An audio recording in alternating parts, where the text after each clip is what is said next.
Financial reporting CA के syllabus में है, राइट। उसमें आपको पता है इंडियस के बारे में बताया गया है, आईएफआरएस के बारे में बताया गया है। इंडियस का फुल फॉर्म क्या है? Indian accounting standard. चलो ठीक है। आईएफआरएस का international financial reporting standard. Okay, क्या है ये स्टैंडर्ड? कुछ नहीं फ्रेंड्स, इतना सिंपल है कि एक ट्रांजैक्शन को रिकॉर्ड कैसे करना है हम लोग को। एक ट्रांजैक्शन को हो सकता है कई बार चीज़ें क्या करते हैं, डायरेक्ट बैलेंस शीट में दिखा दो, पीएल में मत दिखाओ, या पीएल से होके बैलेंस शीट में दिखाना है। ये किस तरीके से हम लोग को प्रेजेंट करना है ये बताता है ये स्टैंडर्ड, अकाउंटिंग स्टैंडर्ड। अच्छा, हम लोग के पास पहले से ही अकाउंटिंग स्टैंडर्ड था एएस, फिर ये इंडेस लाने का क्या ज़रूरत था? अकाउंटिंग स्टैंडर्ड तो था, बट जैसा कि आप जानते हो कि बाहर इंटरनेशनली देखा जाए तो वो लोग अलग स्टैंडर्ड फॉलो करते हैं, वो लोग अलग तरीके से चीज़ों को प्रेजेंट करते हैं अपने बैलेंस शीट और पीएल में, और हम लोग अपना अलग प्रेजेंट करते हैं। इससे प्रॉब्लम हो रहा था। बाहर के इन्वेस्टर यहाँ ठीक से इन्वेस्ट करने में कैसे करेंगे? इन्वेस्ट यहाँ इन्वेस्ट करेंगे, उनको यहाँ का बैलेंस शीट पीएल समझ में नहीं आएगा। कंपनी पे कोई इन्वेस्ट करता है तो ऑफकोर्स उसका देखेगा बैलेंस शीट, पीएल देखेगा, फिर उसके बेसिस पे अपना इन्वेस्टमेंट स्ट्रैटेजी लेगा। पर अगर उनको समझ ही नहीं आएगा कि भाई ये लोग कौन से अकाउंटिंग स्टैंडर्ड फॉलो करते हैं और इसका नियम क्या है अकाउंटिंग स्टैंडर्ड का, इसका क्या रूल बनाया गया, तो वो लोग इन्वेस्ट नहीं कर पाएंगे। तो इसके लिए क्या किया गया, एक यूनिफॉर्मिटी लाने के लिए चीज़ों में इंडेस लाया गया। चाहते तो वो लोग डायरेक्ट आईएफआरएस जैसा कि है बाहर जो प्रिवेलिंग है, वही बाहर का इंटरनेशनल अकाउंटिंग स्टैंडर्ड, वो डायरेक्ट पूरा का पूरा कर सकते थे कॉपी, बट वो कर नहीं पाया। उन्होंने किया ऑलमोस्ट जितना पॉसिबल था, इंडियन सिनेरियो को देख के, इन्वायरमेंट को देख के जितना पॉसिबल था उतना लिया गया। फिर भी कहीं ना कहीं कुछ चीज़ों पे उन्हें चेंजेस लाने पड़े, क्योंकि वो इंडियन इकोनॉमी में सूट नहीं करता, यहाँ पर वो नहीं चलेगा वो चीज़ें।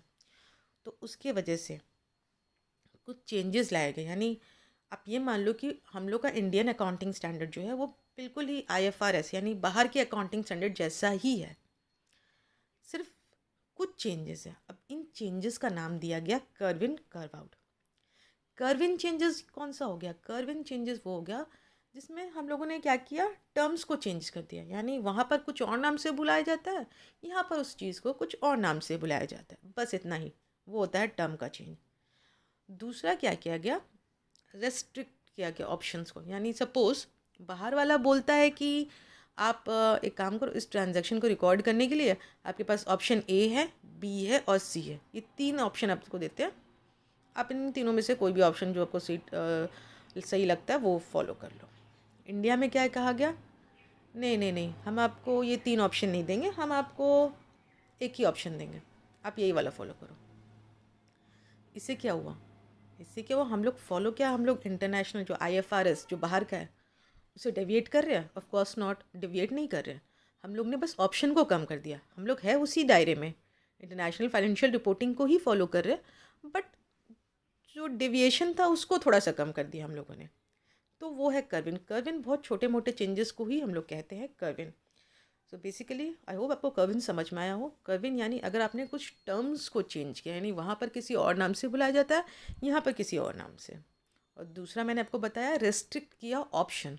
वहाँ पर दूसरी कंट्री में सपोज 3 या 4 ऑप्शन देते थे कि इस ट्रांजेक्शन को रिकॉर्ड करने के लिए हम आपको इतना ऑप्शन दिए, इसमें से कोई रिकॉर्डिंग कर लो जिस तरीके से आपको पसंद हो। पर ये इंडिया में बोला कि नहीं नहीं नहीं नहीं, इतना ऑप्शन हम आपको नहीं दे सकते, इंडियन इन्वायरमेंट में ये सब सही नहीं लगता, हम आपको एक ही दे रहे हैं। यानी एक ही दे रहे हैं, वहाँ पर 5 देता होगा, हम आपको 2 ही दे रहे सपोज।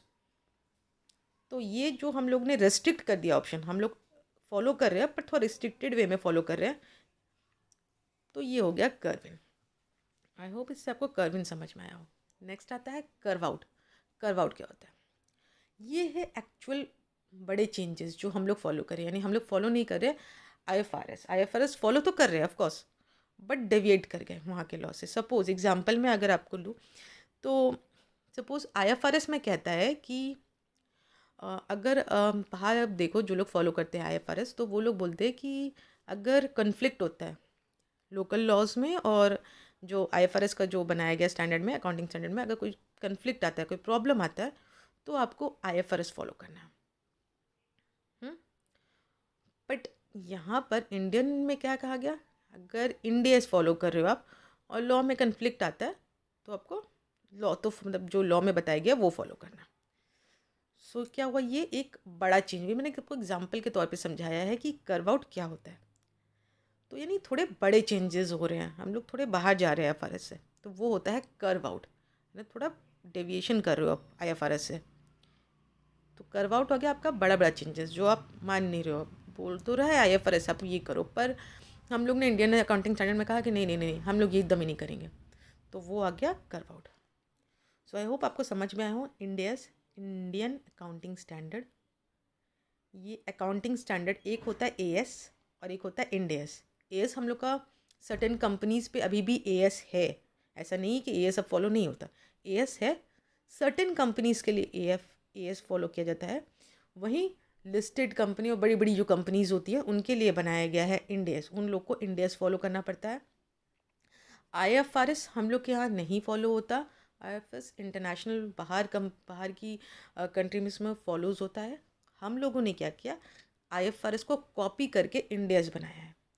IND AS में पूरी तरह से कॉपी नहीं किया IFRS को, इसीलिए हम लोग ने इंडियन अकाउंटिंग स्टैंडर्ड इसका नाम दिया, क्योंकि हम लोग ने इंडियन सिनेरियो को देख के बनाया है।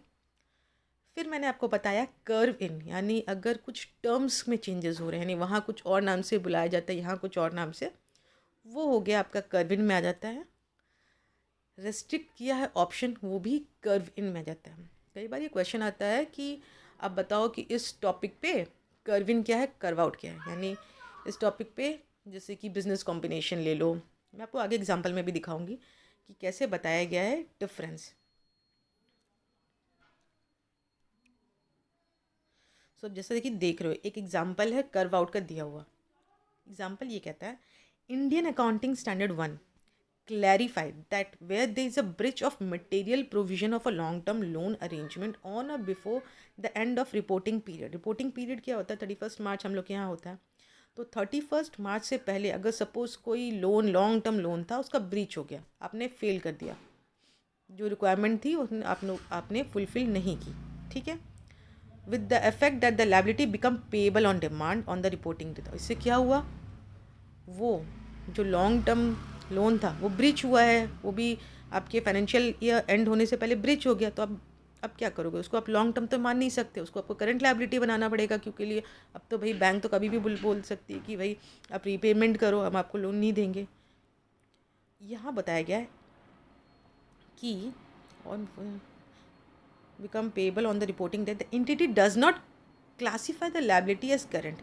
अब entity इंडिया में क्या होगा, इसको करंट नहीं मानेगा इफ़ अगर लेंडर एग्री हो जाता है कि भाई ठीक है ब्रीच तो हुआ है, आपने माना तो नहीं नियम after the reporting date reporting period, but क्या हुआ ब्रीच को रेक्टिफाई कर दिया गया, या फिर after the reporting period and before the approval of financial statement for issue not to demand payment as a consequence of the breach. बोलना ये चाहता है कि सपोज 31 मार्च क्या हुआ, 31 मार्च फाइनेंशियल ईयर एंड होता है, उससे पहले आपका कोई लॉन्ग टर्म लोन था, आपने लोन लिया था बैंक से, और कुछ कंडीशन था, आपने वो कंडीशन को माना नहीं, ख़राब कर दिया, ब्रीच कर दिया, ठीक है। अब क्या हुआ, बैंक के पास राइट आ गया कि भाई डिमांड कर लेगी मेरा पैसा वापस करो। आपको वो लॉन्ग टर्म आप दिखा नहीं सकते, अब तो आपको उसको करंट दिखाना पड़ेगा। पर आपने क्या किया, चलो ब्रीच तो हो गया, फाइनेंशियल ईयर एंड हो गया, फाइनेंशियल ईयर एंड होने के बाद फाइनेंशियल स्टेटमेंट जब बनता है तो उसको अप्रूव किया जाता है, ठीक है। बोर्ड, कंपनी का जो बोर्ड है जिसने बनाया है, मतलब वो लोग क्या करेंगे, देखेंगे जो अकाउंट्स बनाया उसको अप्रूव करते हैं कि हाँ ये सही है। इससे पहले कि बोर्ड अप्रूव करे उस टाइम लाइन के अंदर अगर कंपनी क्या करेगी, उसको जिससे उन्होंने जिस लोन को ब्रीच हुआ है वहाँ से एक डिक्लेरेशन ले ले, वहाँ से ये कर ले कि भाई ठीक है वो लोग डिमांड नहीं करेंगे पेमेंट को।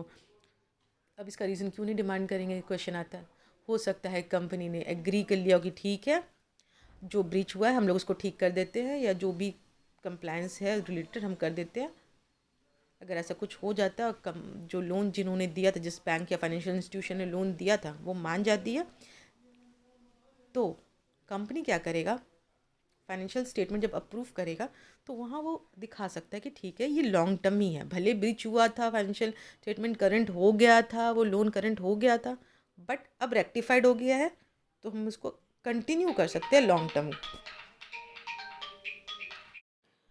अगर आप नोटिस करोगे तो पूरे जो फाइनेंशियल रिपोर्टिंग जो अगर आप पढ़ोगे उसमें सारे इंडेक्स पढ़ोगे, आपको दिखाई देगा कर्व इन ज़्यादा है, कर्व आउट बहुत कम है।